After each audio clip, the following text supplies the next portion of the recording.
Сайн байцгаана уу? Бүгдэнд нь энэ өдрийн минь хүргэе. Сайн байцгаана уу? Өнөөдрийн подкастаараа бид хоёр бидний өдөр тутамд үргэлж хамт байж байгаа тэр нийгэм зүгээр буюу одоо цагийн талаар ярилцсанаа.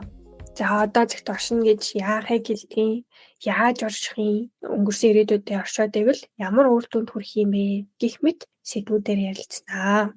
За тэгэхээр навчаа багшаас эхний асуултаа асууя. Ер нь одоо цагт оршино гэж юу вэ? Одоо цагт оршиж байгаа эсхийг бид нар ер нь яаж мэдэх вэ? За, энэ тухай тайлбарлая. Тэгэхээр одоо бид нар ингэдэг тийм ээ. Одоо цагт оршоо гэд одоо сүүлийн үед бол мунших яригдчихэж байгаа. За, битгий их юм бод гэж бас яригдчихэж байгаа тийм ээ. Тэгээд ингээд одоо цагт оршноо гэд ингээд хүмүүс яриаддаг. Яг юу хэлээд юм бол. За, одоо цагт хэрхэн оршдог вэ ингээд бодоод үзэхээр яг одоо цаг гэж юу вэ гэдгийг бас сайн мэдэхгүй байж болно. За, одоо цаг гэдэг болохоор яг бидний яг одоо байж байгаа энэ цагийг хэлнэ. Одоо жишээлбэл нэмжээ өгч дээр ингээд ярьж байна тийм ээ. Энэ бол одоо бид тэр хувьд яг одоо цаг. Тэгэхээр энийг нэг хялбар жишээн дээр гарч тайлбарлая. Хүн цай ууж байна гэж одоо та нар хэрхэн цай уудаг вэ? Нэг бодоод үзтээ. Цай ууж байхдаа зүгээр цайгаа ууж чаддгүй эсвэл чаддгүй юу? Ингээд нэг бодоод үзэхээр үгүй яасан би зүгээр л цайгаа уудаг штэ. Тэг ингээд бодож магадгүй. Тэгвэл энэ учиртай. Яагаад учиртай вэ гэхээр та цайгаа ууж байхдаа ямар нэг юм боддог. Тийм үү?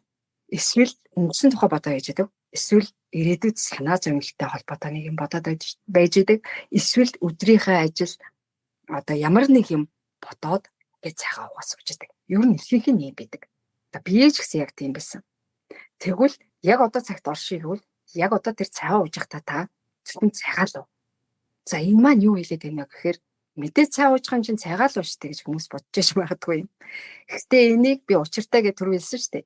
Тэгвэл та цайгаа уухтаа юу ч бодохгүй зөвхөн цайныхаа амт үнрийг мэдрээд хэрхэн аманд ороод хэрхэн залгигдж байгааг анзаараад ингээд ууц сураарай. Тэгэх юм бол бас нэг өөр. Энэ бол зөвхөн цайгаа уух уу буюу цай уух уу гэсэн үйлдэл байгааз. Тэгвэл та ингэж яг миний хэлсний дагуу сая цайныхаа амтыг мэдрээд үнрийг мэдрээд өөр юу ч бодлогүй марамгландаа ингээд цайгаа уух юм бол та өөрөө тэр үйлийг ухамсартайгаар хийж байна гэсэн үг. Энэ үед та яг одоо цагтаа оршиж идэг. Тэгэхээр цай уух дээр бодол нэмэгдчих юм бол та одоо цагтаа оршиж чадахгүй. Ягаад гэвэл та одоо энд цайтайгаа хамт байхгүй шүү дээ. Цай ууж байгаа үйл хөдлөлчин байгаа болохоос биш та жинхнээр уухгүй зүгээр өөр газар яваад байна гэсэн үг. Эсвэл өнгөрсөн, эсвэл ирээдүйд, эсвэл ямарваа нэгэн өөр орчинд бодолтойгоо хамт орчно гэсэн үг. Өөр цаг хугацаанд оршиж байна гэсэн үг. Тэгэхээр та одоо цагтаа оршиж чадахгүй байна. Тэгэхээр бид нэр одоо цагтаа оршиж суулын тулд хийж байгаа үйлдэлтэй тэрийгэ ухамсараараа хүлээж аваад түүндээ шингэн өөрөө үйл хөдлөл болтлоо тэр үүлээ мэдрэх юм. Хүн зүгээр ингээд заримдаа сууж идэг тийм үү. Тэгвэл зүгээр сууж үнэхээр чаддгүй шүү дээ. Ямар нэгэн зүйл дандаа бодож идэг. Тэгэхээр эндээс ингээд юу хэлэх гээд байна гэхээр үйлдэл хийж хахад бодол бидрийг одоо цагт байлддаггүй. Үүнийг л хэлэх гээд байгаа юм. Бодтойгоо ажил сурна гэсэн үг болно. Тэгээ ер нь гол нь л энэ одоо цаг гэж юу вэ гэвэл яг одоогоо мэдэрч ээж та одоо цагийг мэдэр. Түүнээс биш одоо цаг хаана яваад байна гэж бодоод л ах юм бол та үнийг ерөөсөө олохгүй. Тэгээд та одоо цагтаа байж чадахгүй бодолтой хөтлөгдөд ирээдүй өнгөрсөн хоёрын хооронд савчаад ах юм бол одоо цагаа гацж байдаг. За тэгээд яаж оршиж чадахгүй юм гэдгийг мэдэх вэ гэж энэ жоох асуусан шүү дээ. Тэгвэл та өөрөө бодож л байгаа бол та одоо цагтаа оршиж чадахгүй. Зураг зурж хийж болно, юм ойж хийж болно, эсвэл ажил дээр ажиллаа хийж болно. Ажлын үйл бүрэн дүүрэн л ажиллаа хийх хэрэгтэй.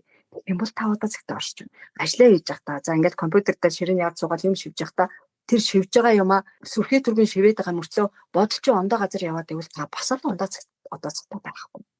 Тэгэхээр одоо цагтаа бай гэвэл бодгүй болох болж сурах дээр суралцах хэрэгтэй. Үүнийг надлаа оруулж авдаг. Тэгэхээр дадуулах маягтай бодлыг арилгаж болдог шүү. Тэгэхээр одоо жишээ нь бид нар өдөр тутамдаа хийдэг энгийн зүйлсээ заримдаа яаж хийснээ анзаарахгүй дадал зуршлаараа хийчээд дараа нь түүнийг яаж хийснээ за эсвэл хийсэн эсгэж санахгүй үед байдаг штэ тий. Жишээлбэл одоо чигээр асуугаад баруун тийш эргэх байлаа гэхэд баруун тийшээ эргэхээ мартаад нэлээд чигээр явж яснаа баруун эргэх байсан штэ гэд санаж идэх ч юм уу. Тэгэхээр тухайн үедээ ерөөсөө бид нар одоо цагтаа оршоогүй өөр юм бодоод байцсан байна тий. Тийм тэгэхээр нэг тухайн одоо цагтаа байхгүй юм чинь та өөрөө энэ биедээ оюун санаа чинь байхгүй ондоо цаг хугацаанд ондоо газар байж гин гэсэн үг байхгүй. Тэгэхээр одоо цагаа алдчих байна. Тэгэхээр одоо цагаа бүрэн ашиглаж мэдчих чадахгүй байх нэ. За тэгвэл одоо цагтаа оршихын давуу тал нь юу юм бэ? За цай уухтаа өөр юуч бодохгүй цайгаалуулаа. Гэх мэт ийм дадал зуршлуудыг суулгаад одоо цагтаа амьдрснараа ямар өөрчлөлтүүдийг ер нь амьдралтаа авч чадах болох вэ? За одоо цагтаа оршихын давуу тал байдгүй гэвэл мэдээж байлгүй яг зөндөө давуу талууд байна шүү дээ. За тэгэхээр хамгийн нэгдүгээрс та одоо цагтаа байж чадах юм бол маш амар амгаланд байж чаддаг болно гэсэн үг. Тэгэхээр одоо энэ амар амгалан байдал чинь юунд нөлөөлөх вэ гэж та бодоод үзээрэй.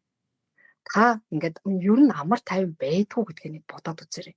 Байдгүй шүү дээ бид нар. Нэг бол нэг юм бодож идэг, тэрийг хийн, энийг хийн, за тэхгүй яваа, ингэхгүй яваа. За энийг чи яадаг вэ гэл ингээд бодооддаг. Тэхгүй бодлого байгаа та нэг үзээрэй. Бодлого байж байгаа та тэр хийж байгаа юмдаа бүх анхаарлаа тавиад ингээд чин сэтгэлээсээ хийгээд үзээрэй. Та тэгвэл амардаг. Тэгээ амар амгалан байхаар хамгийн нэгдүгürt эрүүл мэндэд маш сайн. Энд чинь даваа нэг удаа амар амгалан байгаад орчихгүй шүү дээ. Та өөртөө энийг дадуулна, одоо цагтаа оршиж. Тэгэхээр та яваанда бүрэн амар амгаланд байж чаддаг болно. Тэгэх юм бол мэдээж таны эрүүл мэндэд хамгийн тустай нэгдүгürt харилцаа ядрахгүй. За ингээ өдөржингөө та амар амгалантай ингээд гоё ажиллаа хийчлээ. Оройд харахад та ядрахгүй. Ягаад гэвэл тэр бодлууд чинь жинтэй маш их ачаалал үүсгэж биеийг хүндрэлж яадаг, тархийг ачаалж яадаг. Тэгэл ямар ч үр дүнгүй ёо өнөөдөр өстө зөндөө их ажилтай байлаа, маш их ядарлаа гэж хүмүүс ярьдаг. Өгөөд ажил хийсэндээ ядраагүй, юм бодсондоо ядарсан. Ингэж хэлмээр юм би. Тийм учраас хамгийн нэгдүгээр та амар амгаланд байцгаая. Тэгээ энэ нь болохоор одоо зөвхөн оюун санаанд сайн биш, бүх бие цогц нэг нь сул шүү дээ. Бүх зүйл нэгнээсээ хамааралтай оршдог. Грецкийн орчлын ертөнцийн бүх зүйл хоорондоо холбоотой. Тустай зүйл гэж нэг их нь жоохгүй. Тэгэхээр таны дотоод эд эрхтэнгүүд чинь бас амарна, тайвширна, зүг зогсоороо ажиллаж эхэлнэ. Элдв өвчлөлийг сэтгэлдээ хураахгүй. Энэ сэтгэлийн шаналлаас болж л элдв өвчлөл үүсдэг. Энэ мэтчлэн ашиг тустай хамгийн нэгдүгээр амар амгалан байцвар. За дараа нь болохоор энерги зохис хэмжээнд хадгалж чадна. Энэ юу гэсэн үг вэ гэхээр одоо тэр бодлуудаар маш их энерги татгалж байдаг. Энерги алдагдлалд орж идэг гэсэн үг. Тэгэхээр би султнаа та энерги болоод ирэнгүүт гинт айхтар үлсдэг. Өглөө цайгаа уучаад ягаа үлсээд байна гэх. Маш их бодсон юм чи маш их энерги алдсан байна шүү дээ. Тэгэл гинт одоо өдрийн хоолны өмнөөс ч юм уу үлсүүд эхэллээ. За ингээл хэмжээ хязгааргүй идэж эхэлдэг, чихэрлэг зүйл идэж эхлэх. За тэгэл ингээл одоо ерөнхийдөө бие организмын тэнцвэрт байдал алдагдана гэсэн үг. Тийм учраас юм бодохгүй байхаар энерги алдагдахгүй, өөрийгөө ачааллахгүй байна, амар амгаланд байна, энерги чинь бүрэн дүүрэн байна. За тэгээд дараа нь 3 дугаарт нь юу юм бэ гэхээр хийж байгаа үйлээ ухамсартайгаар хийж чад. Энэ юу вэ гэхээр одоо хийж байгаа зүйлээ нэг нь хийж байгаа мөртлөө анзаарахгүй өнгөрцөн байдаг. Автоматар ингээ хийчдэг, хийх стол юм чинь ингээд. Гэтэ та ондоо газар байгаа юм чинь тэрийг яаж хийсэн? Энийг ингэж хийлүү, тэгэж хийлүүгээ дараа нь боддог шүү дээ. Тийм юм хотоос байхгүй болно. Яагаад гэвэл бүх анхаарлаа тийшээ хандуулсан байгаа учраас нэг деталь бичлэнгээр нь та хийсэн үйлдэлээ санана. Яагаад гэвэл та үнийг ухамсараараа хийсэн. Өөр зүйл бодоагүй байх нь шүү дээ. Зөвхөн дүндээ анхаарлаа хандуулсан байх. За дараа нь дахиад нэг хэвчтэй тал байгаа. Энэ юу вэ гэхээр бүх анхаарал хийж байгаа үйлэнд хандсанаар тэр үйл үр бүтээмжтэй байдаг. Одоо маш чандрын хувьд тэр хийж байгаа юм чинь хийвэл хийсэн шиг хийж игээд ингээд ярьдаг шүү дээ. Заримдаа эцэг мэн ч тэгдэг байсан шүү дээ. Тэгээд сургадаг байсан. Тэгвэл яг эн чинь бүх анхаарал хийж байгаа зүйлдээ та үйлчлэл сатахгүй. Энийгээ хийж гин, ухамсартайгаар хийж гин. Элдв ачаал байхгүй. Тэгвэл мэдээж таны гараас гарч байгаа тэр үйл чинь бүрэн дүүрэн маш сайхан сэтгэл хангалуун байх болно та тэр үйлээ хийсний дараа. За дараа нь бас дахиад нэг юм байна. Энэ нь болохоор элдв бодлоор дамжиж ирэх нөлөөлөлт орохгүй. За үүнийг тайлбарлая багш. Яах вэ гэхээр янз бүрийн зүйл бодоод тахаар эргээд бидэнд нөлөөлж идэг. Тэгээ ихэвчлэн хүмүүс боддог та бид нар сайнаасаа илүү сөргөө ихлэ бодоод идэг. Тэгвэл тэр сөрөг зүйлийг чинь одоо энэ татгалцлын хуулиар эргээд танд нөлөөлдөг гэсэн үг байхгүй юу? Тийм учраас одоо цагтаа оршиж байхын давуу тал аюулч бодохгүй байх юм чинь элдв асуудалтай оролцохгүй гэсэн.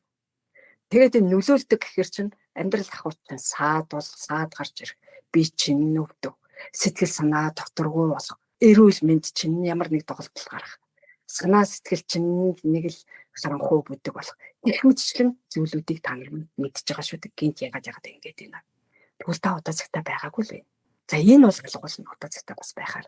За дараа нь бас нэг сайхан зүйл байна. Энерги алдагддаггүй болно гэж багш нь ярьж байсан шүү дээ. Тэгэхээр энэ энерги чинь алдагдахгүй хийдэмий өрөнд харан босгүй юунд хэрэгтэй вэ гэхээр яг таны зөв зүйлд чих хэрэгтэй. За зөв зүйл гэж юу хэлж ийм гэхээр та чи энэ дэлхий дээр ухамсар сүнсээ хөгжүүлэх гэж ирсэн шүү дээ. Тэрэнд чинь хэрэгтэй. Энерги бүрэн дүрмэн. За тэгээд ингээд бясалгалдаа суралцаад ингээд явж байгаа хооронд эсвэл ухамсар сүнсээ хөгжүүлэхэд одоо янз бүрийн чадрууд нэгддэг л дээ. Тэр чадрууд чинь бүрэн дүрэн энергитэй байгаа учраас нэгднэ. Тэгэхээр нэг үгээр хэлэхэд ухамсар сүнсний чинь хөгжилт хэрэгтэй. Энд л зарцуулах хэрэгтэй. Энерги дүүрэн байж та бүрэн дүрэн хөгжих боломж нэгдэх гэсэн үг. Бол дундуур энерги чинь бол одоо шалахгүй шүү дээ. Би ядраал юу хийж байгаач мэдэхгүй ингээд идэг. Хэрэг та бүрэн дүрэн энергитэй байх юм бол бүрэн төгс өөрийнхөө ухамсар сүнсийг хөгжүүлэхэд ашиглаж болох юм биш. Зөвхөн энд л ашиглах хэрэгтэй байхгүй юу? Бид нар за яг хөө бясалгал энтерт ороогүй энтер явж байгаа хүмүүс байж болно доо. Бэлгийн бол хиттэй танд хэрэгтэй. Таны эрүүл мэндэд хэрэгтэй. Таны бүрэн дүрэн сэтгэл хангалуун байдалд хэрэгтэй. Та үргэлж ингээд энерги дүүрэн бүрэн тутан байснаар хоосон тал дутуу мэдрэмжгүй үнэхээр бүрэн дүрэн байх чадвартай болж эхэлнэ. Тэр маш хэрэгтэй. За дараа нь бас нэг сайхан зүйл байна. Энэ нь болохоор хэрхэн их яахгүй одоо цагтаа оршсноор маш их энергиг ингээд хадгалаад чаддаг болчлоо. Илтгэв зүйл бодохгүй байж чаддаг болчлоо. Тэгэхээр илтгэв зүйлээр тархи ачаалахгүй болохоор та тийм нормалсан ямаргүй хүмүүс гэж ярьдаг штеп. Тийм биш. Үргэлж гэрэлтэж цоо сэргэлэн хэрэгтэй. Гадна байдал чинь ч гэсэн өөрчлөгдөх юм шүү дээ. Цоо сэргэлэн, ирүү саруул. Тэгээд бүх ажил нь амжсан. Ямар ч саа дотгор байхгүй гэх мэтчлэн маш сайхан ийм гадна талын ч гэсэн дагаад өөрчлөгдөн. Ер нь бусдад тал эхэлж өөрчлөгдөж энэ талд өөрчлөгддөгтэй адил таны дотоод энерги бүрэн дүрэн байж таны гадна бүх зүйл чинь өөрчлөгдөнө. Тэр байтугай амьдрал ахуй чинь бүрэн дүрэн болоод байна. За тэгээд ямар ч ажлыг удаан хийсэн ядрахгүй багш нь түр хийсэн тийм ээ. Яагаад ядардаг вэ гэхээр ажил хийснээрээ ядардаггүй. Зөвхөн одоо цагтаа оршоогүй учраас ядарч байдаг.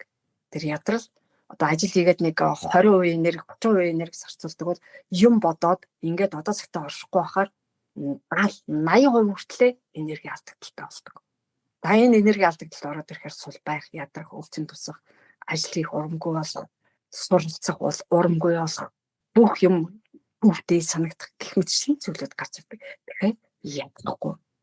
За ингээд миний зүгээс нэрс ийм зөндөө зүйл байна. Тэгэхээр одоо нөгөө амьдрал бүрэн өөрчлөгдөн гэдэг нь л болох нь шүү дээ. Тэ ерөөсөө л эрүүл мэндийн төвшөнд, за дотоод тэр бодол сэтгэл зүйн төвшөнд, гадна харагдах байдлын төвшөнд, өдрөөр бүрийн одоо амьдрал ахуй, ажил төрлийн төвшөнд гэдэг. Угаасаа л бид нар одоо цаг гэдэг зүйлтэй байнга хамт байдаг. Тэгэхээр ерөөсөө одоо цагт байгаа тэр бүх зүйл өөрчлөгдөх нэ гэд ойлголоо. Тэгээд сонсож байгаа хүмүүс манаас өөртөөсөө бичлэгээ зогсоод нэг асуугаад үзээ. Биднийг хамгийн их заваадаг амар амгалан байлгадаггүй зүйл нь өнгөрсөн эсвэл ирээдүй юм уу? Эсвэл тэр өнгөрсөн эсвэл ирээдүйн талаар бодож байгаа бидний бодол юм уу гэд. Тэгэхээр ингээд бодоод үзэхээр ер нь хариу нь ойлгомжтой байх гэж бодож байна. Бид нар тэр өнгөрсөн болон ирээдүйг бодсноороо л альва зүйл санаа зовж харамсаж гуниж сэтгэл зүйн ямар нэг таагүй байдлыг мэдэрдэг шүү дээ. Тэгэхээр нэг үгээр одоо өөрсдөө 50 бус байлгаад байгаа хүмүүс нь бид нар өөрсдөө л хань.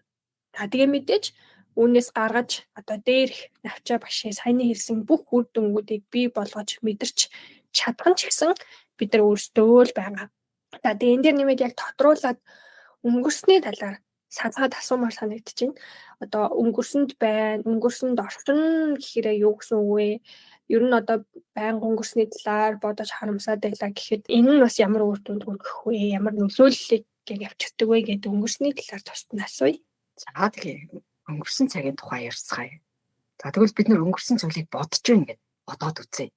Тэгвэл энэ танд ямар ашигтай вэ? Өнгөрсний буцнаар та өнгөрснийг өөрчилж чадахгүй. Тэр одоо байхгүй шүү дээ. Монгол ардын зөөрөг байдаг. Өнгөрсөн борооны хойноос цөм нөмрөө ялах вэ гэж ярьдаг тий.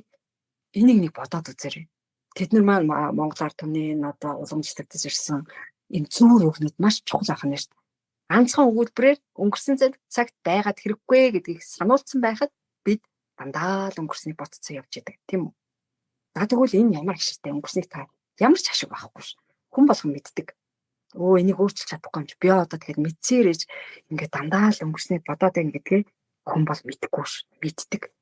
Тэрсэрнэ автоматар яаж игээл өнгөрсөн цагийг бодцсон ярьж байгаа үе зөндөө байдаг. За тэгэхээр энэ яадаг юм бэ гэхээр энэ бол дэмий зүйл. Юу дэмий байдаг юм бэ гэхээр багш нь одоо яг бүр нарийн тайлбарлаж байгаа заяа. Өнгөрснийг та жишээ нь бодоод байх юм бол тэр бодоод байгаа зүйлийг чинь хоосон орон зайд цуглуулж байдаг чин зүйлүүд байдаг. Хоосон орон зай гэдэг энэ матрицын энэ дотор. За тэрнийг ялангуяа сөрөг зүйлүүдийг цуглуулж байгаад олон тусгалаар эргээд бодоод байгаа хүн лүү эргээд хосгодог. Тэд зүйлүүд чинь цуглуулж байгаа тусгадаг байх нь шүү дээ үйлдэл чинь. Тийм бол тэр өнгөрсөн цагийн зүйлээс улбаатайгаар нөлөөллүүд танд орж ирнэ гэсэн үг. Энэ мэдээж та сөрөг зүйл бодсон өнгөрсөн цагт байх юм бол сөнгөөр ороод ирнэ. Хүмүүс бодож иж магад эерэг зүйл боддог бол яах юм гээд. За тэрийг багш нь дараа нь тайлбарлая. Тэгвэл энэ удаа тэр сөрөг зүйлийг бодож байгаа тэр хүн лөө олон тусгалаар тэр бодсон сөрөг зүйлийг чичээ тусгаж агаад эргүүлээд тусдаг бахан танилуу. Тийм бол одоо эндээс улбаатайгаар таны амьдрал саад тутамд гарч ирнэ. Өвчлөл үүснэ, эрүүл мэнд ч муудна. За энэ тэнд ойр хавьлын ч өвдөж ажиллана. Гэр онд чи ямар нэгэн таагүй уур амьсгалтай болох. Ажил төрлийн бүтлгүүдэх мэдчлэн зүйлүүд үүсдэг танд. Энэ яагаад гэвэл та өнгөрсөн цагаас улбаатай зүйлүүдийг танилуу нөлөөлүүлээд байна шүү дээ. Та тэр зүйлийг бодоод байна өнгөрсөн цагаас. Тэгэл өнгөрсөн юм өнгөрсөн л байх хэрэгтэй гэж ойлгох. Гайд тэгж ухамсарлаа байна. Ерөөсөө өнгөрсөн цаг бол ерөөсөө л өнгөрсөн. Үүний тухай дахиж бодоод ямар ч нэмэргүй.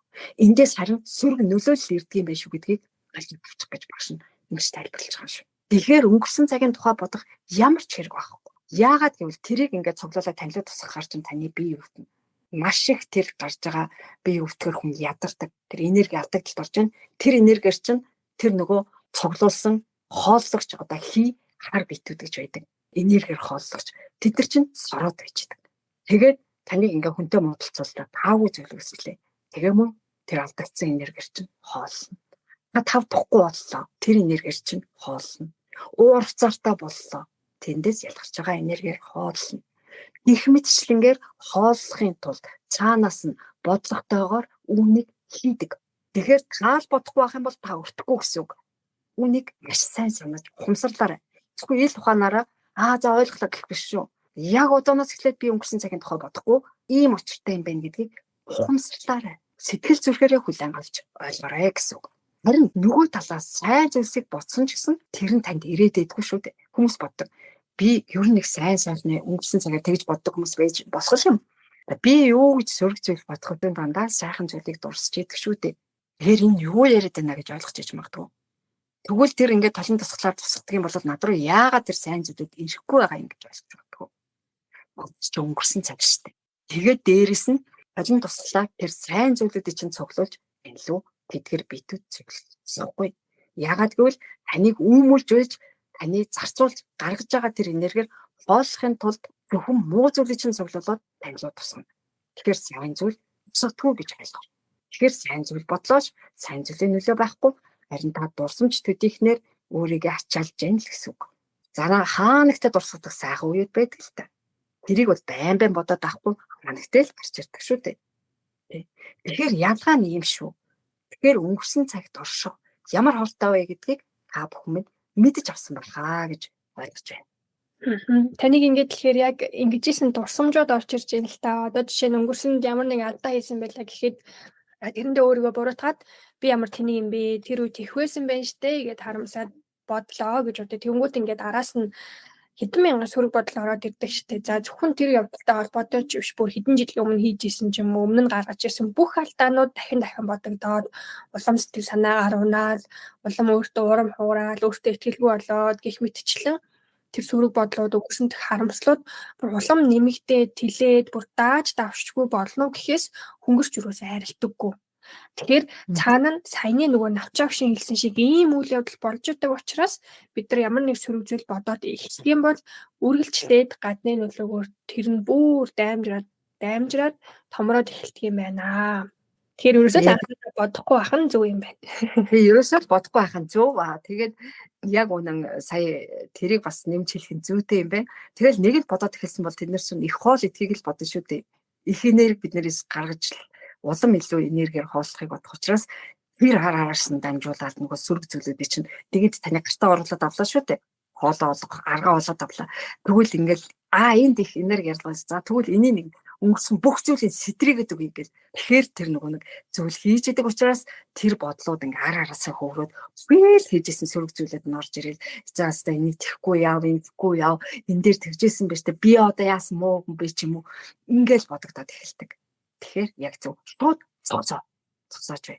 Би нөгөө бас нэг юм санаанд одоо ингэж сонсч ирсэн. Одоо бид нар нэг сөрөг зүйл бодоод эхэллээ. Тэнгүүд за мэдээж ингээ гадны дахиад сөрөг бодлууд орж ирэхээс гадна бид нар өөрсдөө бас тэр хар одоо биетүүдийн орон зайд болтгоо гэд. Ягаад тэгэхээр бид нар ямар нэг сөрөг зүйл бодоод ирэхээр за сайн навчаа шиглсэнчлэнтэй энерги уналтанд орж байгаа. За тэгээд түүний дагаад бидний давтамж унж байгаа. Тэгэхээр бид нар ерөнхийдөө нэлээд дор давтамжинд хэлбэлдээд одоо сөрөг энергитэй болоод эхлэнгүүт яг түүнтэй адилхан одоо сөрөг энергитэй дор давтамжинд хэлбэлцдэг хар биетүүд бидний физик биеинд орж суух, орон гэрээ болгочих болдог гэж хэлсэн.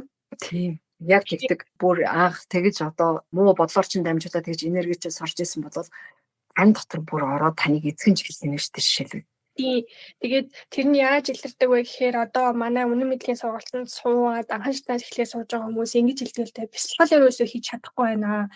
Бясалгаад эхлэхээр унтчих гад байна. Бясалгаад эхлэхээр ингээд ямар нэг саад гараад байна. Ерөөсөө тухтай сууж чадахгүй байна. Өөрийгөө хөгжүүлж чадахгүй байна гэх мэтчлэн одоо шалтгаанууд хэлдэг. Гэхдээ хөвчлэн тэр шалтгаанууд тэр нөгөө нэг гадны нөлөөтэй байдаг. Өөрөөр хэлбэл хэрэг одоо таныг энд ямар нэгэн хар биет ороод суудсан ч юм уу танай энергиэр хоолж байгаа бол мэдээж таныг хөгжүүлэхийг хүсэхгүй үргэлжил өөрийнхөө иргэшэл байхыг хүснэ.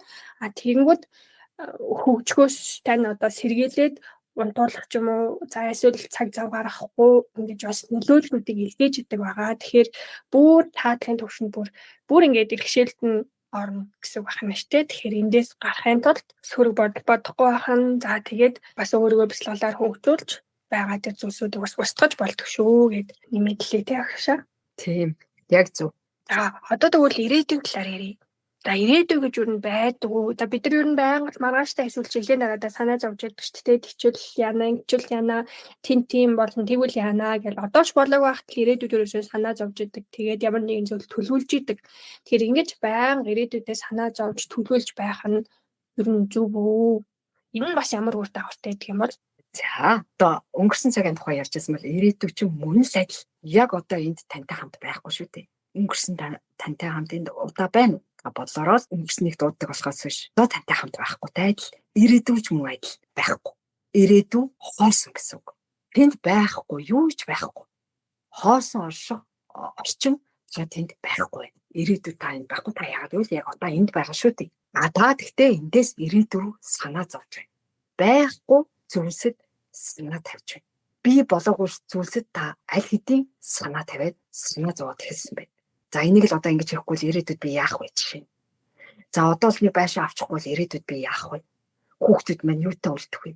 За ингээл нэг машинтай олмоор байдаг гэл ингээл бодоод эхэлдэг.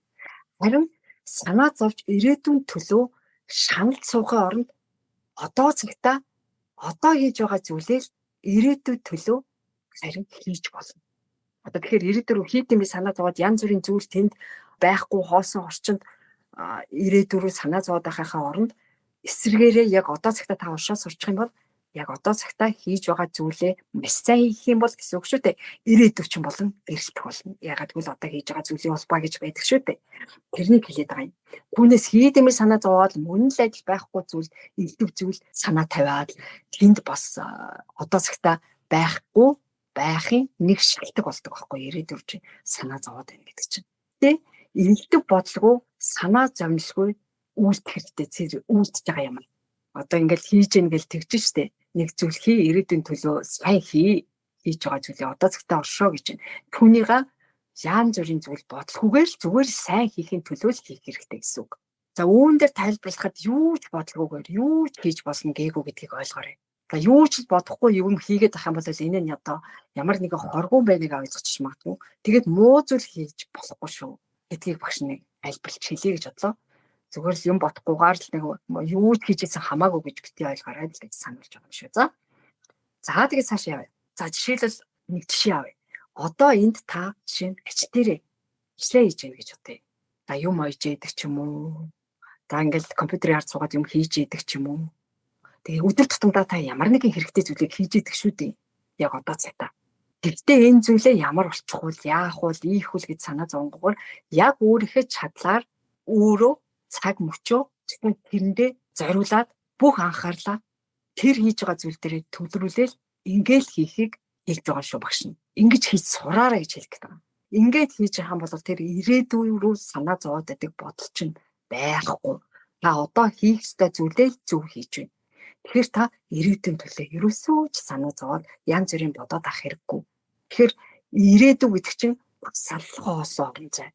Бас л энэ дотоо тантай цуг байхгүй. Тэр хий хоосон зүйлд та өнөөдөр санаа зовлоо гэж яг юм би. Тэрнийхээ оронд хэрэг санаа тавья гэж боддог бол та яг одоо хийж байгаа зүйлээ зөв сайн хийж одоо зэгтэл очиж сургая л гэж хэлэх гээд байна. За ойлголоо. За тэгвэл ирээдүйн талаар хүмүүсийн дунд маш их тархсан ойлголт бол байдаг те. Хүмүүс жишээ нь манифест хийнэ гэж ярьдаг. За мөн secret гэдэг кино байдаг те. Хүссэн зүйлээ, байр машина, алтар нэрээ бодсоор байгаад өөр юм болгож болно гэж яддаг. Тэр энэ бол бас нэг ирээдүйн талаар бодож байгаа л хэлбэр шүү дээ. Тэгэхээр энэ хүмүүс яагаад ингэдэг юм бол энэ ойлголт юу н хаанаас гарч ирсэн бол энэ нь юу н буруу юм болов уу зөв юм болов уу? За манифест гэдэг нэг зүйл сүүлийн үед гарч ирээд байгаа. Энэ ирээдүйтэй холбоотой тийм ээ. Дөнгөж сая бид нар ирээдүйн тухай ярьлаа. Яаж байх ёстой вэ гэдгийг би бас хэллээ. Гэтэл манифест гэдэг зүйл байгаа. Юу гэвэл байдаг. За тэр нь бол яг үнэндээ орчлын ертөнцийн эцсийн хуулийг ашиглаж ингэж ийм хууль байдаг. Тэгээд үүн дээр хүмүүс бид нар нэг гол зүйл хэлэхэд бодлороо бүтээх чадвартай. Энэ бодлороо бүтээх чадварыг одоо нэг явсандаа энэ эцсийн хууль энэ манифест гэдэг зүйлээр одоо бийжүүлнэ гэж яриад байдаг. Тэгэхээр багш сая хэллээ. Бид нар бодлороо бүтээх чадвартай. За бид нар нэг зүйл бодлоо гэж бодъё. Тэгвэл бид нар тэрийг бодлороо бүтээх чадвартай байдаг. За ингээд хүмүүс одоо тэр манифестийн талаар яриа. Манифест хийх гэж амьдралаа сайхан болгох гэдэг одоо сайн нинжи багш хийснээр secret гээл ингээл ном гараал, киноч гараал хүмүүс бүр ингээл олноороо нэр үнэхээр тэгт юм байна. Ингээд дандаа сайн сайхан юм бодоол мөрөдөл ингээл юм болол амьдралаа гоё болгож болох юм байна.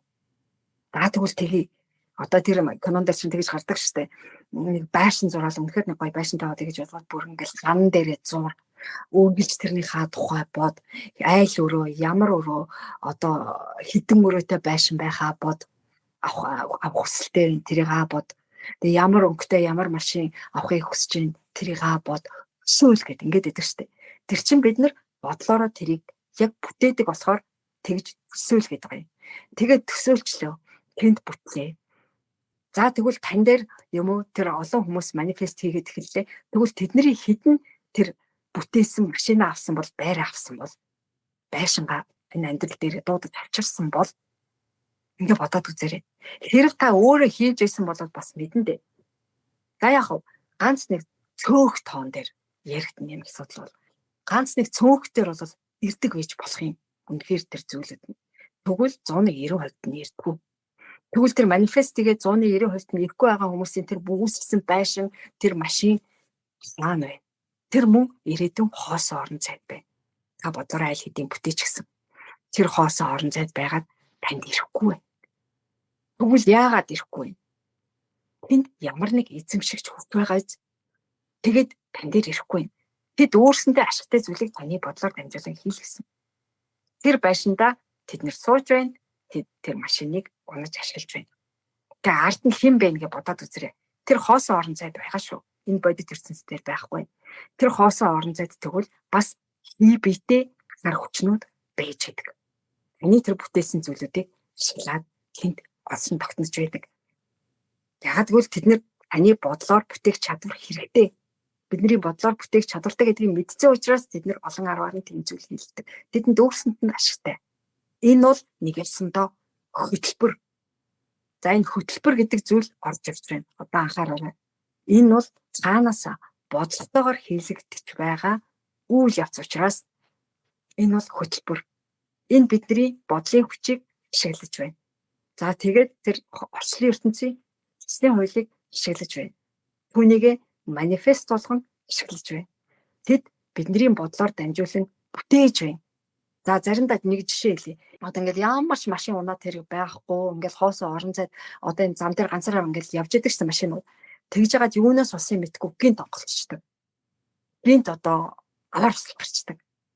Энэ чинь тэр хоосон орон зайд тэр олон бүтээгдсэн машинуудыг хин нэгэн тэр хар битээ тэр одоо энерги сорогч тэр хөтөлбөрт ард нь ажиллаж байгаа тэр хибит унаж явж байгаад ийм орсол үүсдэг. Одоо хий зүйлээс гарч ирнэ гэсэн үг шүү дээ. Тэр бол үнэхээр бодиттой байгаа. Тэд ашиглаж байгаа л болохоос тэр бодиттой байгаа. Тэр бүтээсэн зүйлүүд тань дээр ирээгүй. Тэрийг хин нэгэн өөр зүйл ашиглаж байна. Ард нь хэн байгаа вэ гэхээр одоо ойлгомжтой болж ирж байна уу? Тэгээд за яг хөө тэгвэл нөгөө талаас нь бас хүмүүс хэлж байгаа юм. Хөөх ямар сонио. Хэзээ тийм байсан. За тийм байдаг юм байгаа. За би тэгвэл ингээд манифест хийгээл ингэсэн шүү дээ. Авцсан хүмүүс байж ич магадгүй. Энэ амьдралдаа та бүрэн дүүрэн жаргалтай. Маш том хаустай. Өөрөө өсөжсэн хаусанд ороод амьдарч байгаа. Машина ингээд авцсан. Зөндөө их мөнгөтэй. Одоо иймэрхүү юмнууд хүсдэг шүү дээ хүмүүс. Тэгээд ингээд амьдралаа гэж бодъё. За энэ амьдрал чинь элбэг хангалуун дуусчихжээ. Тэгвэл энэ амьдралын дараа юу болдог вэ гэхээр дахин гүн хэрэгтэй болно. Яагаад гэвэл та ирсэн зорилгоо биелүүлээгүй зөвхөн эд материалаар хангалуун амьдрал энэ физик биеийнхаа жаргалыг өгөөл дуусгачих.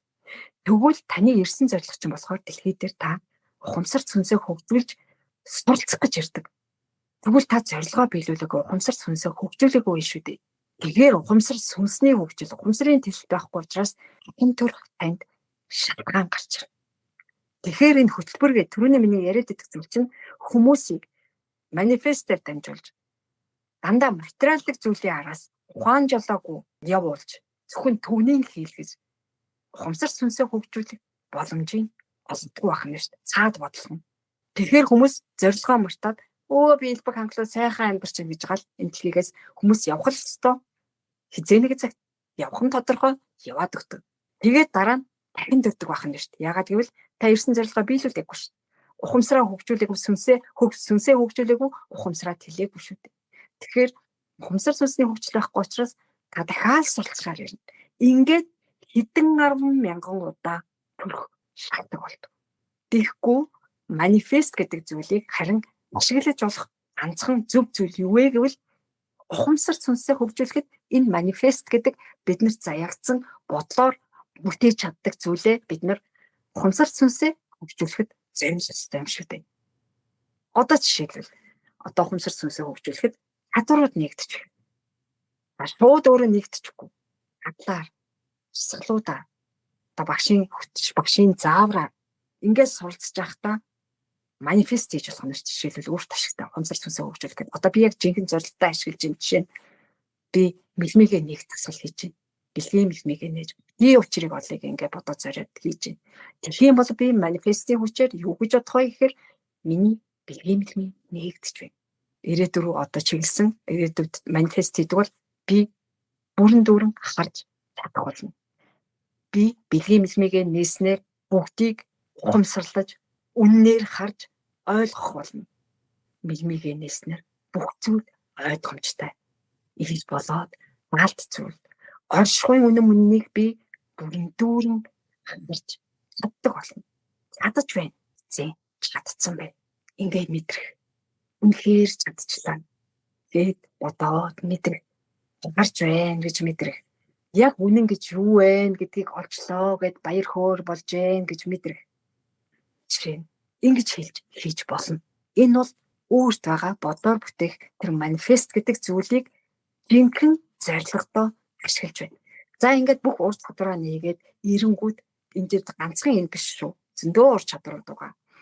биеэр аялах гэл ингээд яан зүр цааш нь шүү. Сургалтанд хэрвээ та нар хамрагдаад орж ирэл улам нарийн зүйлүүдийг тайлбарлах болно. Одоо энэ тухайд бол ингээд нэг хоёр чадварыг хэлье. За тэгээд дээрэс нь ийм мэдчлэн та хийчих юм бол дахин төрөлт авах шалтгаан танд байхгүй шүү дээ. тэр шалтгааныг та яагаад гэвэл ирсэн зорилгоо ухамсарлцсан, түүнийг хөгжүүлсэн. Тэгээд одоо жишээ нь ингээд бэлгийн лигээ нээлээ, хибээр аяллаа, орчлын ертөнц гэж юу байдаг, үнэн гэж яг юу байдаг, ил далд амьдрал гэж юу байдаг, тэрийг бүгдийг мэдээд ухаарад сүнсээ хөгжүүлээд ухамсараад илцсэн үед та дахин төрөл авахгүй. Хаанаас энд хөгжих гэж ирсэн тэр хэмжээс дэше улам цааш гэрэлтэн явах хөгжлийн зам чинь нээгдэнэ. Дахин энэ амьдралын хүрдэн дотор эргүүлэгдээл төрөөд байхгүй гэсэн үг. Ингэж тайлбарлавал ойлгомжтой юм. Танд нэг зүйл ээ нөө минь жавшаа. Маш сайхан ойлгомжтой тайлбарлалаа. Тэгэхээр нөгөө бид нар бодлороо бүтээж чадна гэсэн үнэн дотор материалын зүйлс бүтээн гэсэн тэр худлыг нуух тийм хөтөлбөр дотор одоо бид нар өөрсдөө ч мэдэхгүйгээр ороод тэгээд өөрсдөө дэлхий дээр одоо нэг үгээр хэлбэл төвччээд байгаа ах нь шүү дээ. Төрөлтбөр дээрээ яг ижил зүйлийг давтаад ямар ч шуурчлал төсөл төгжил байхгүй учраас юу үнэн юу худал юу зөв буруугаа ааж ялгаж мэдхээ болчихсон. За тэгээд тэр бүтээсэн байр машина физик бие орхитаа аваад явахгүй. Физик бие бид нар орхиод энэ дэлхийгээс одоо хин нэг нь асуудлаа гэхэд юу үлдэх гэхээр ерөөсөө ухамсарт сүнслүүлэлт нь тэгэхээр тэр ухамсарт сүнсээ хөгжүүлэх гэдэг нь хамгийн чухал гэдэг нь бидний зорилго бол ухамсарт сүнсээ хөгжүүлэх гэдэг нь бид нар угаасаа л ухамсарт сүнстэйгээл үлдэн бид нар өөрсдөө ухамсарт сүнс учраас л тэгээд байгаа хнэ. Тэгээд хөгжүүлснээрээ бид нар үнэн зөвийг мэдэж аавна. За дэлхий гэдэг гариг дээр хэдэн мянган удаа төрөөд авахгүйгээр өөр гаригууд дээр бас төрөл авч өөр зүйлсийг туршиж үзээ л та тий. Өөр гаригууд ямар байдаг юм бэ бас мэдээ л та. Тэр тийм боломжтой болох нэ. Тийм тэгээд ер нь сайн нинжа багшийн хэлсэн дээр улбалаад нэмээд хэлэхэд одоо ингээ хагдж байгаа жишээ нинжа багшдэр ингээд яг бол ингээ ярьж байна тийм ээ. Энэ физик биенээс та нартай ингээд дуулгаа үргээд үнний учрыг ойлгох гад ярьж байна. Гэтэл яг битээр хинбэ гэхээр яг энэ харагдж байгаагаар бол биш шүү дээ. Энэ физик биед бол биш. Бид хоёрын биеийн дээр бидний биеийн дотор таньж мөн адил дотор чинь ухамсарт сүнс оршиж байгаа шүү дээ. Яг тэр чинь жинхэнэ бид. Тэгэхээр ерөөсөө бид яах гэж ирдэг вэ? Тэгвэл одоо ухамсарт сүнсээ бид ойлгоё. Бид яах гэж ирдэг вэ? Физик биеэс солиод ирдэг. 근데 физик бие чинь болохоор хувцас. За тэгээд энэ хувцсыг заавалчгүй тэр үнтэй зэнтэй зүйлээр жаргаалаа. Тэгээд биднэрт ямар ашигтай вэ? Тэгэл тэр чинь дараагийн биеинд бид нар шилжээл орно шүү дээ. Хэрвээ одоо төлөвшөлттэй байгаа бол. Тэгэхээр эн чинь энэ хэсгийн хором авсан хувцсанд бүх анхаарлаа тавиал бүх ач холбогдлоо өгөөд авах шаардлага байгааз яг энэ дотроо байгаа ухамсарт сүнсэл хөгжүүлээд хүнийгээс болдог учиртай юм шүү дээ. Хүнийгээ ухаад бүгдийг санаж сэрг учиртай юм шүү дээ бүгдээрээ. За ингэж хэлж ийм юм байна. Яалаа. За тэгвэл одоо ер нь битүүрийн ярианаас авчаагш маань тайлбарласан зүйлсүүдээс зөндөө олон юм ойлгосон байгаа гэж бодож байна. Тэгээ өнгөрсөн ирээдүйд төвлөрхийн за нүдэнд харагдах очир шалтгаан болгоно үр дагавар за нүдэнд харагдахгүй байгаа зүйлс нь бас юу юм гэд зөндөө олон талаас нь тайлбарлаж өгөх мэдээлэл хүргэлээ. Одоо тэгвэл яаж энэ байдлаас гарах талаар ярив. За нөгөө нэг өмнө нь хоёлаа ярьсан шүү дээ. Өөртөө ямар нэг сөрөг зүйл бодчихоор нэмээд гадны нөлөөллөөр хар биетүүд бүр нэмээд сөрөг зүйлсүүдийг бодуулаад байдаг гэд. Тэгэхээр энэ байдлаас яаж гарах вэ? Одоо энэ сөрөг зүйл бодоод байгаа байдлаасаа. За. Энэ үед бодлоо ажиглаж авах хэрэгтэй. Хамгийн ихэнд та бодлоо ажигласнаар энэ зүйлээс салах бүрэн үндэс суурчин тавигдана. Тэгэхгүй бол та бодол автаад эхэлнэ. Бодол автаад эхлэх юм бол та өөрөө бодол болоод хуурдаг. Бодол чинь ингээд хөврөө явчихдаг. Эсвэл нэг бодол бодогдоол ингээд болоод ингээд ахгүй ингээд хөврөө явчихдаг. Их тохиолдол. Тэгэхээр та бодолтой оролцолно гэсэн үг. Тэг ингээд оролцолтой заримдаа ингээд хүн хөөе гэдээ ахад ингээд сонсохгүй юм шиг суугаад идэг шүү дээ. Тэр чинь та өөрөө байхгүй бодол болоо хуурсан байна гэсэн үг байхгүй юу? Тэгэхээр та бол бодол биш шүү дээ. Тэгэхээр бодлоос өөрийгөө салгаж сурах хэрэгтэй гэсэн үг. Яг нэг үгээр хэлэх юм бол үүний тулд яах вэ? Бодол биш гэдгээ яаж мэдрэх вэ гэхээр бодлыг ажиглаж сурах хэрэгтэй. Одоо нэг бодол ороод ирлээ. Тэрийг та хөөе би юу бодож байна гэж анзаар. Тэнгүүд тэр бодол сарндаг. Тэгээд та хэсэг хугацааны дараа араасаа үргэлжлээд дахиад бодол орж ирдэг. Тэгээд гих мэтчлэн энэ бодлуудыг орж ирсэн дараа талаар нь ажиглаад бай.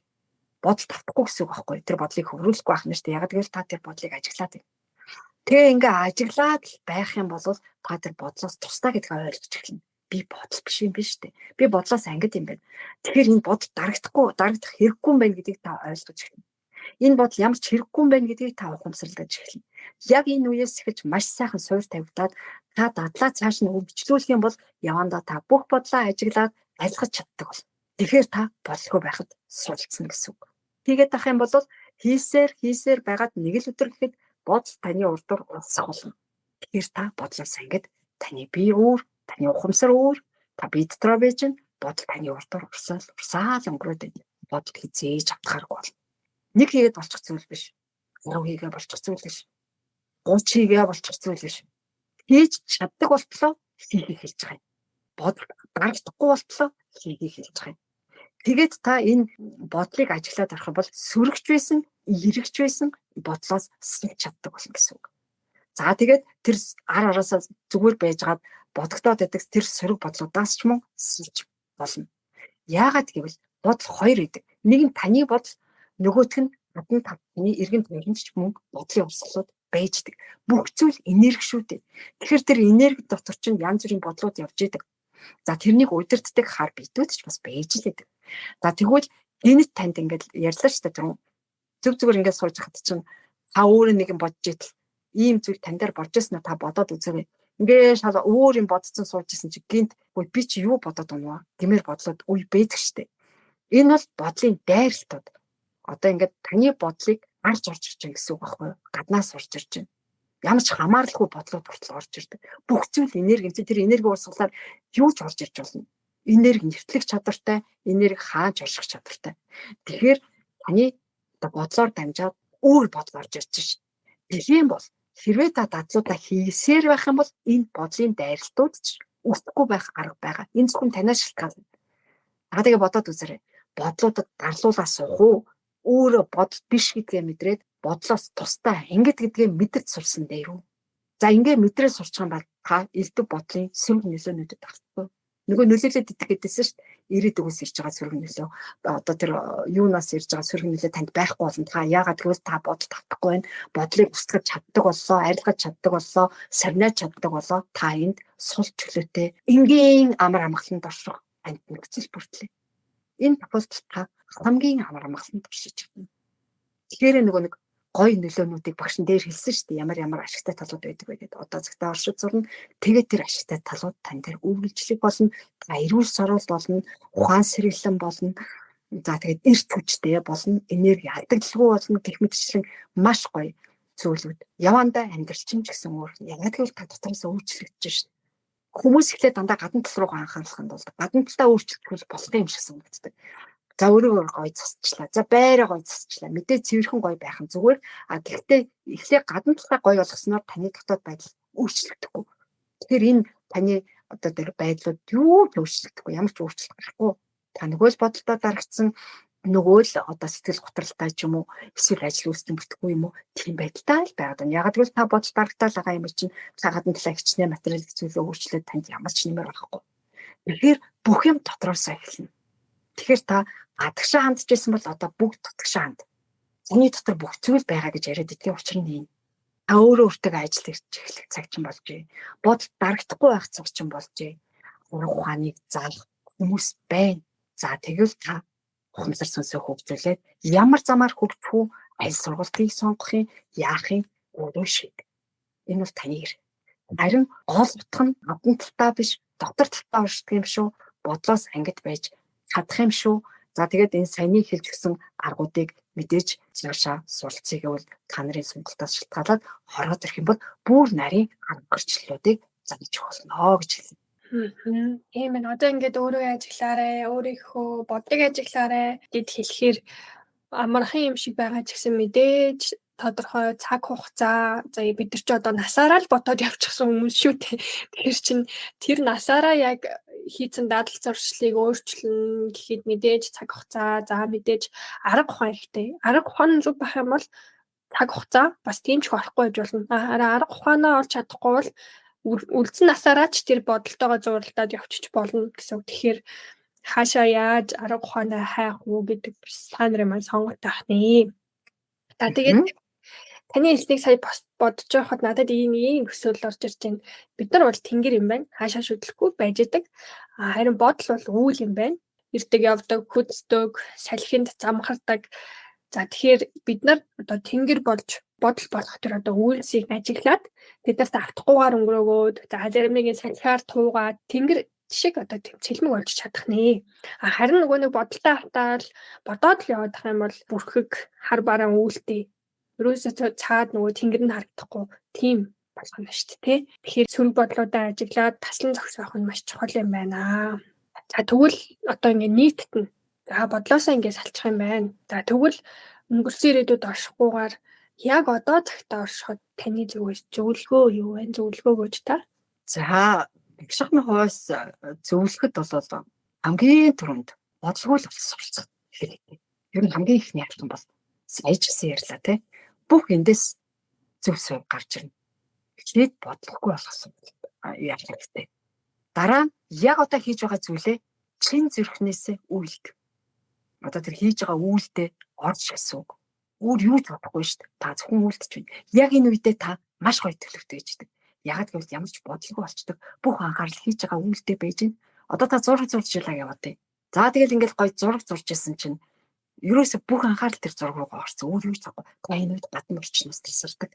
Та зөвхөн тэр зураг болж харилдаг. Зурж байгаа үйл хөдлөл зураг бол зураг биш шүү. Зураглал хийж байгаа үйл болж байна. Үйл хөдлөл болж хуурдаг. Зурхгүй болж хуурдаг нэг үгээр хэлэх юм бол. Зураг биш, зурхгүй.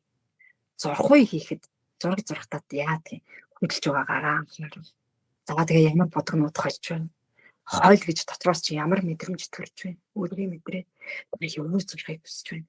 Тэр зураг чинь таалагдчихна. Ингэчүүл гоё юм гэд. Ингээд зураад үзээрэй. Яг ингэх юм бол та маш гоё төлөвт ордог. Энэ нь зөвхөн үйл хөдлөлтөө бүрэн дүрэн оршоод та гадна орчноос тусгаарлагдаад хамгийн амар амгалан цагт одоо цагта шок.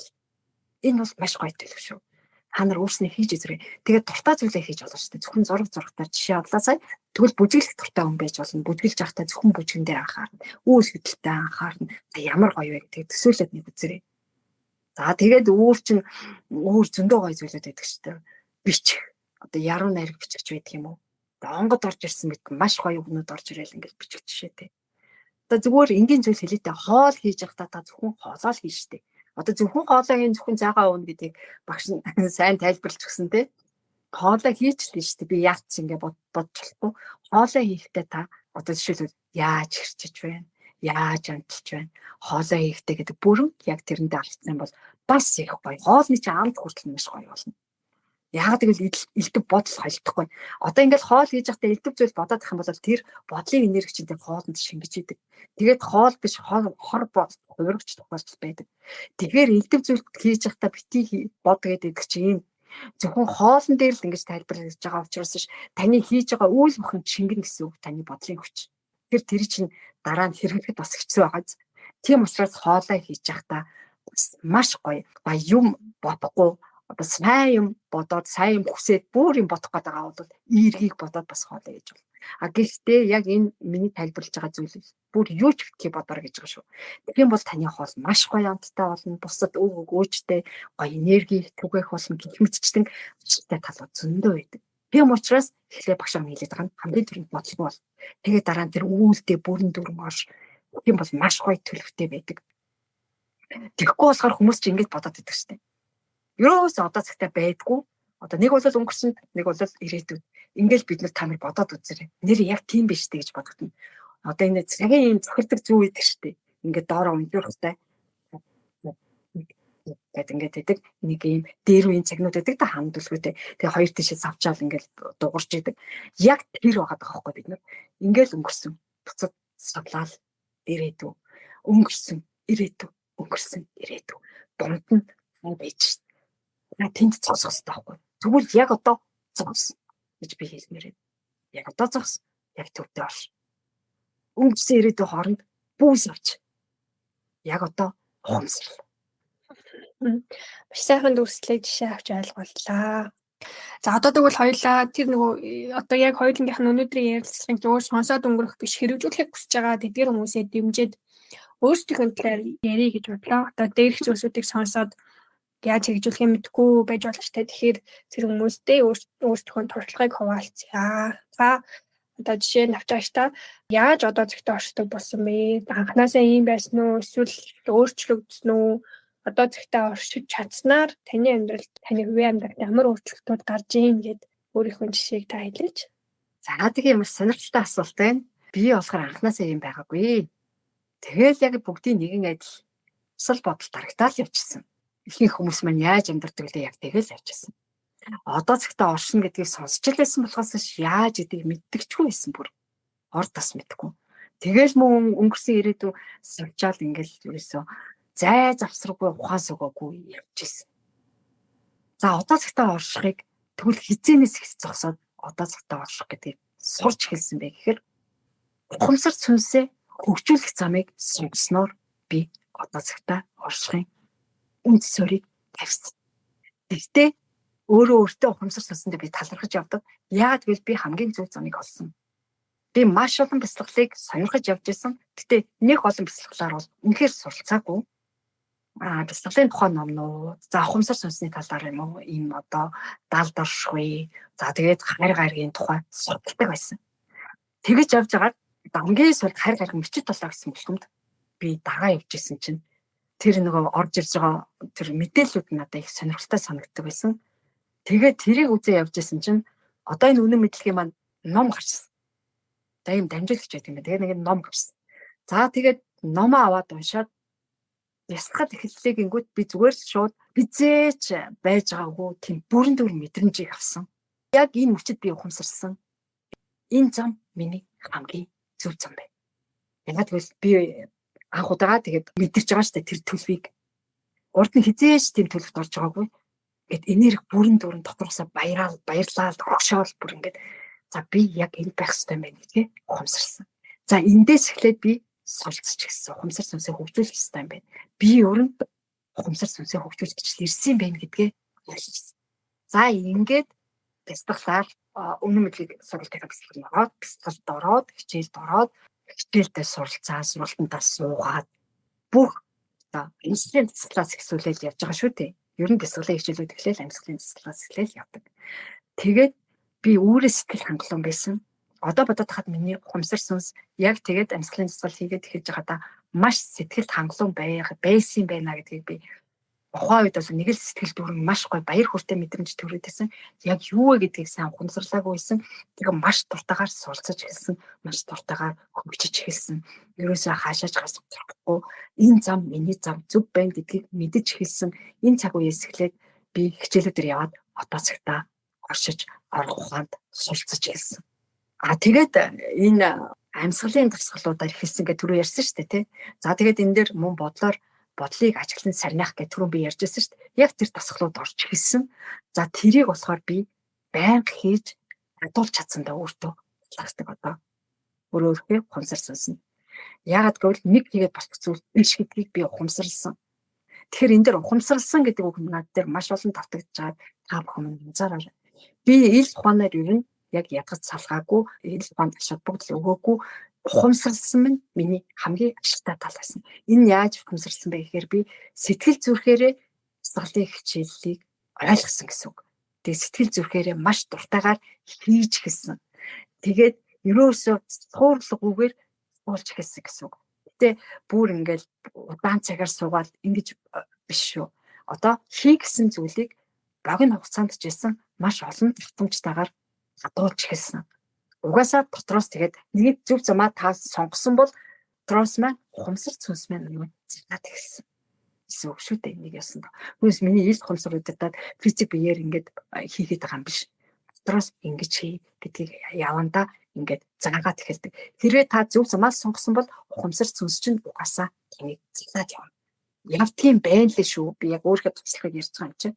Би урд нь ийм зүйлийг ерөөсөө мэдэрч байгаагүй энэ дасгалуудыг ингээ хийгээд ирсэн. Ингээд тогтмол хийгээд хийх хэрэгтэй юм байна гэдгийг ухамсарлаад үүнийг яг үнэн сэтгэлээсээ, чин сэтгэлээсээ хийж хэлсэн. Бүр зүрхнээсээ гэсэн үг шүү. Зүрх сэтгэлээсээ одоо цахтаа байхыг шиг тусыг ухаарсан гэсэн үг. Нэг яасан даа. Би ийм байх ёстой. Миний урдны андаа янз бүрийн зүйл бодоод ингээ явж байгаа цаг хугацаа бол одоо биш, би одоо энэ дээр төвлөрөх ёстой, энэ дээр ажиллах ёстой, өөрийгөө хөгжүүлэх ёстой, ухамсар сүнсээ тэгээд энэ туслахыг бүгдийг сэтгэл зүрхнээсээ хийж исэн. Тэгээд үүн дээр хүсэл байсан, тэмүүлэл байсан, итгэл байсан. Тэгээд тэр бүгдийгээ би өөрөө дотроосоо мэдэрсэн. Гэхдээ энэ би өөрөө биш шүү. Би өөрөө гэж байгаа миний физик би биш шүү. Одоо миний дотроос сэрж мэдэрсэн гэсэн үг. Нэг ясанд ухамсар сүнс маань мэдэрч надад мэдрүүлсэн. Над руу хандж штэ гадагшаа. Одоо энэ зөв зам. Одоо ингэж сурнаа. Тэгэхээр хүүхдүүдэд хэлэхэд та нар хэрвээ зөв замаа сонгосон бол одоо зорилгоо эхлээд ухамсарлах хэрэгтэй. Яаж бож ирсэн зорилгоо. Ухамсар сүнсээ хөгжүүл. За ийм зорилготой бид нар ирсэн. Тэгвэл та нар дараа нь зөв замаа олох хэрэгтэй. Тийм бол ухамсар сүнс чинь та нарыг ингэж залаа явдаг юм байна гэдгийг багш нь багш нь хэлжлээ. Уучлаарай. Миний шаполого хүмүүс бас байгаа. Би энийг ингээ автоматар санаас нь хэлжлээ. Тэгтээ ингээ сэтгэл зүрхнээсээ ийм байх хэрэгтэй биш үү гэд хэлэхээрээ би ч гэсэн одоо нэг бэлтгэлийн багш хэдгэлдээ. Тэгээд ангийнхаа сурчтаа миний хүүхдүүдээ гэд ингээ ханддаг учраас ингээд нийцэн хэлжлээ. Тийм учраас хэлэхэд үнийг зүгээр тунгааж ойлгоорой. Тэгээд ийм зүйлүүд хэрэгтэй хэдий байна гэд би өөр талаас хэллээ. Тэгэхээр та нар минь энгийн төрөнд зорилгоо ухамсарал зөв замаа ол тэгээд уйггүй бай. Тэгэхээр та нарыг ухамсар цус чинь зилаад явна. Амар өрн дөрөн байшид сурна. Энэ маш чухал шүү. За ингээд анхаарал тавьсанд баярлалаа. Ямар гоё юм бэ? Ер нь бол одоо энэ ярьцлагыг хийж байгаа бид хоёр ч за мөн сонсож байгаа хүмүүс маань бүгдээ л ер нь адилхан 3 хэмжээсийн хөтөлбөр дундор туучиж яваа шүү дээ.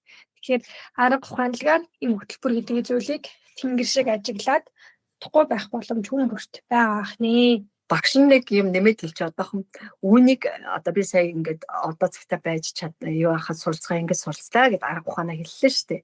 Тэгэхээр одоо энэ бүхнийг саний хэлснийг бийж чадсан юм чинь ааж мөн чадна гэж хэлье. Тэгээ таныг чадна гэдэгт би итгэл төгс байна.